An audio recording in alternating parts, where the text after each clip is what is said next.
வாங்க நம்ம தம் பிரியாணி பண்ணலாம். தம் பிரியாணி பண்ணுறதுக்கு நான் முதல்ல 1 கிலோ சிக்கன் எடுத்துக்கிட்டேன். 1 கிலோ சிக்கனோட 1 கப் தயிர், 2 ஸ்பூன் மல்லித்தூள், 1 ஸ்பூன் மிளகாய் பொடி, 1 ஸ்பூன் பிரியாணி மசாலா எல்லாத்தையும் போட்டு 1 மணி நேரம் மேக்னேட் பண்ணிவிட்டு அதுக்கப்புறம் ஒரு விசில் விட்டு எடுத்துக்கிட்டேன்.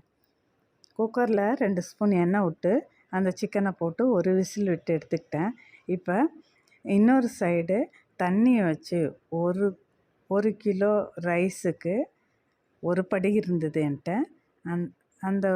அதால் 3 படி தண்ணி வச்சு அதில் ரைஸை 3/4 பங்கு வேக வச்சு எடுத்துக்கலாம்.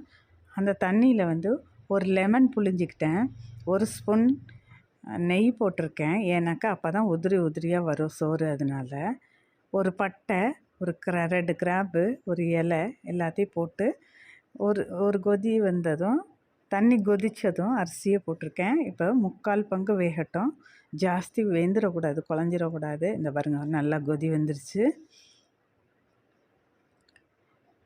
இப்போ ரைஸை நல்லா 3/4 பங்கு ஆனதும் தண்ணியை வடித்து எடுத்துக்குவோம்.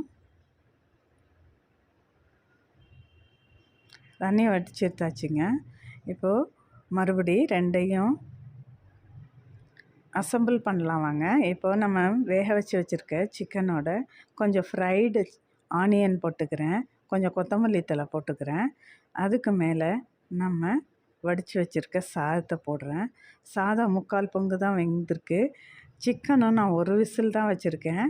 அதனால் இப்போ நம்ம தம் போடும்போது ரெண்டும் ஒரே மாதிரி வெந்து வந்துடும். பாருங்கள், எல்லாம் அசம்பிள் பண்ணியாச்சு. இப்போ அதுக்கு மேலே நம்ம ஃப்ரைடு ஆனியனை ஸ்ப்ரிங்கிள் பண்ணிக்கலாம். ஸ்ப்ரிங்கிள் பண்ணிவிட்டு அதுக்கு மேலே 1 ஸ்பூன் கீ போட்டுக்கலாம். கீ போட்டுட்டு நம்ம குக்கரை மூடி